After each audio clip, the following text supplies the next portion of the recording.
Euzu billahi mineşşeytanirracim. Bismillahirrahmanirrahim. Assalamu aleykum ve rahmetullahi ve berekatuhu. Amansızlar bu urmattуу mekendештер, urmattуу kırgız tilinde süйлөгөндөр. Sizler kayradan Baybilim Media kanalındasızlar. Biz sizler menen жаңы bir dolboordun başında turabыз. Kuday Taalam egerde buyurgan bolsa biz sizler menen Arap tilindeki tamgalardın okuluştарын ötöbüz. Biz sizlerge Arap dili tamgaların жеңил метод менен, жеңил ыкма менен үйрөтүүнү чечтик. Албетте ар бир адам кандайдыр бир нерсени үйрөтүп атканда, предметти үйрөтүп атканда ошол боюнча адистиги болгон болуш керек. Мен Кыргызстан Ислам университетин 2013-2018 жылдары бүткөмүн. 10 жылдан бери имам болуп иштеп келе жатамын. Араб тили боюнча профессионал. Урматтуу достор, биз сиздер менен араб тилиндеги тамгалардын окулушун Асхария аттуу китеп менен окуп үйрөнөбүз. Бул китептин автору биздин устазыбыз Ашур Али уулу Маулян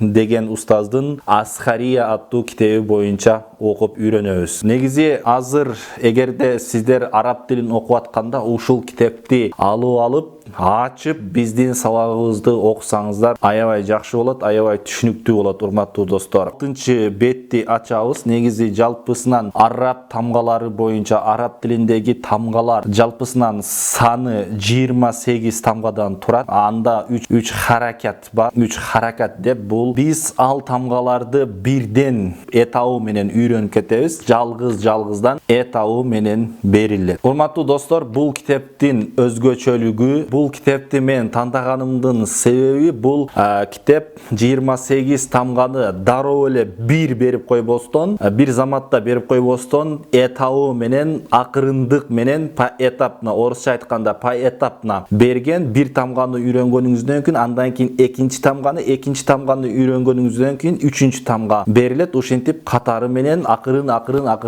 жеңилинен татаал жака өтүп кете берет. Ошондуктан урматтуу достор, биз азыр сиздер менен жалпысынан 28 тамга бар деп айттык. Эми ошол 28 тамганын эң биринчиси араб алфавитинде бул алиф деген тамга. Алиф, мына көрүп турганыңыздардай урматтуу достор, алиф тамгасы.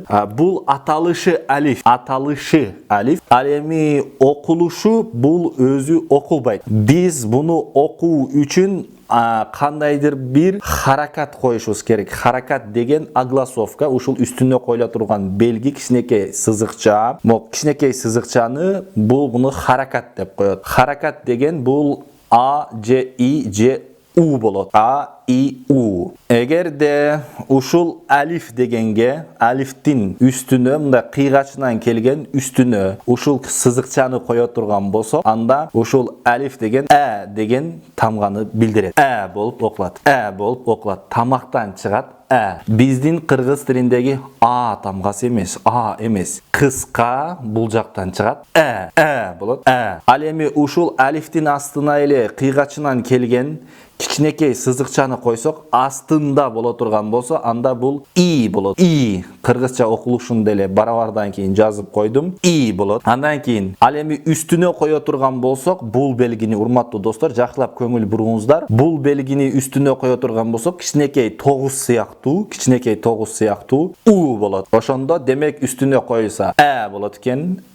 И, У. Эгерде үстүндө болсо кичинекей сызыкча болот, астында болсо И болот. Ал эми үстүндө тогуз сыяктуу боло турган болсо, кыйгач болот, анда бул эмне болот экен? У болот. Азыр анда эмсе урматтуу достор, мен сөздөрдү жазам. Китептен карай турган болсоңуздар 9 бет сөздөрдү жазам. Сиздер ошону окуйсуздар. Же болбосо азыр мен урматтуу достор тамгаларды сиздерге жазып, анан окулушун көргөзөм. Караңыздар. Мына биринчи болду. Мына таякча окулбайт. Тикесинен турган алиф деген бул таякча окулбайт. Үстүндө кичинекей сызыкча болуп окулат. Болуп окулат. Эми андан кийин эки жолу келе турган болсо, ушул өзүндөй болот. Ушул экөөсү окшош болот. Эми караңыздар, мисалы, дагы бир кылабыз. Дагы бир кошуп жазабыз. 2 жазабыз мындай айтканда. Эми дагы ошол өзү сыяктуу болот. Ошондо болот. Андан кийин үчөөнү кое турган болсок дагы бирөөнү кошуп коебуз. Мисалы Эми кийинкиси, урматтуу достор, биз айттык, эгерде кичинекей сызыкча астына коюла турган болсо и болот деп айттык. Мисалы и болду. Алифтин астына тикесинен турган сызыкчага, тикесинен турган таякчага биз астына и деген кичинекей сызыкчаны кое турган болсок и болот. Мына бир жолу бир и боло турган болсо ушундай жазылат. Тикесинен турган таякча окулбайт, ал эми астында турган кичинекей сызыкча окулат. И болот. Эки жолу и дей турган болсок дагы бирөөнү ошол сыяктуу кошобуз. И. Ал эми үчөө окула турган болсок дагы бирөөнү кошобуз. Үчөө болот ошондо. И болду. Андан кийин 9 сыяктуу, кичинекей 9 сыяктуу үстүндө болсо у болот деп айттык. Эми бул таякчаны коебуз. Алиф деген таякчаны коюп туруп, үстүнө, урматтуу достор, кичинекей 9 сыяктуу кылып жазабыз. Мисалы у болот да. Эгерде дагы бир жолу у дей турган болсок, 2 у боло турган болсо анда у болот. У. Андан кийин эгерде үчөө боло турган болсо анда үчөөнү катарынан окшоштуруп жазабыз. У. Ошондо тикесинен турган 3 таякча, мондай тикесинен турган 3 таякча окулбайт. Үстүндөгү 9 сыяктуу болуп турган кичинекей эмелер, кичинекей 9га окшогон белгилер, ошондо бул у болуп окулат. Үстүндө турган 3 кичинекей сызыкча 9 сыяктуу болгон белгилер у болуп окулат. А тикесинен турган болсо, мондай тикесинен турган 3 алиф деген бул таякчалар окулбайт. Андан кийин, урматтуу достор, кийинки сөздүн окулушуна маани бериңиздер, караңыздар. Демек, эми биз аралаштырып окуйбуз. Аралаштырып, мурда жалаң а, же и деп окуду, же у деп окуду. Азыр эми болсо а, и, у деп окуйбуз. Караңыздар, биринчисинде, демек, а дей турган болсок, таякчаны коебуз, анын үстүнө кичинекей белги коебуз, мындай. Болот. Андан кийин эми и дей турган болсок, таякчаны коебуз, кайра кесинен таякчаны коюп туруп, астына и деп жазабыз. И болот. И. Ошондо кичинекей сызыкча койсок, и болот. Андан кийин кайра а дей турган болсок, кайра эле эмне кылабыз? Болот. Таякчаны коюп, үстүнө и, үстүнө сызыкчаны жазабыз. Ошондо и болду. И. Андан кийин карасаңыздар, эми кийинки сөздө кайра дей турган болсок, таякчаны коебуз, үстүнө кичинекей сызыкча коебуз. Ошондо болот. Эгерде у дей турган болсок, таякчаны коебуз, бул тикесинен турган таякчаны коебуз дагы, үстүнө 9 сыяктуу белгини жазабыз. У болот. Андан кийин кайра и дей турган болсок, демек кайра и дей турган болсок, таякчаны жазып, сызыкчаны астынан чиебиз. И. Ошондо эмне болот экен? И болот. И болот. Андан кийин, урматтуу достор, кийинки окулуштарга маани берели. Эгерде у дей турган болсок, таякчаны коебуз, демек үстүнө кичинекей 9 сыяктуу белгини жазабыз. Таякчаны коебуз, у болот. Эгерде и дей турган болсок, андан кийин таякчаны жазып, астына кичинекей сызыкча коюлат. И болду эми. И. Андан кийин эгерде а дей турган болсок, кайра таякчаны тикесинен жазып, үстүнө кичинекей сызыкча коебуз. Ошондо эмне болот? И болот. Кийинки окулуштарга маани берсеңиздер, урматтуу достор, таякчаны коебуз, болду. Андан кийин андан кийин болду.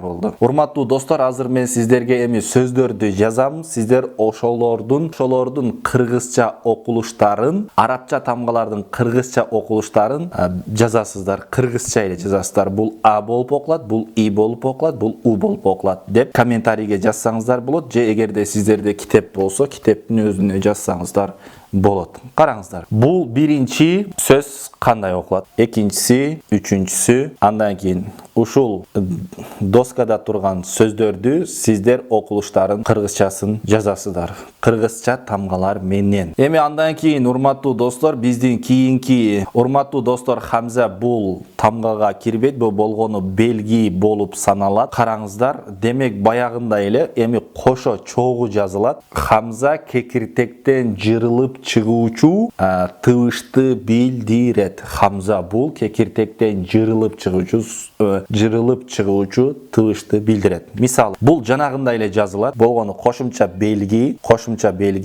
Мисалы, үстүнө жазыла турган болсо, бая сызыкча менен тикесинен турган сызыкча менен кыйгач сызыкчанын ортосуна жазылат. Ушундай болуп, демек мында деле кекиртектен жырылыпкан тыбышты билдирет. Болот.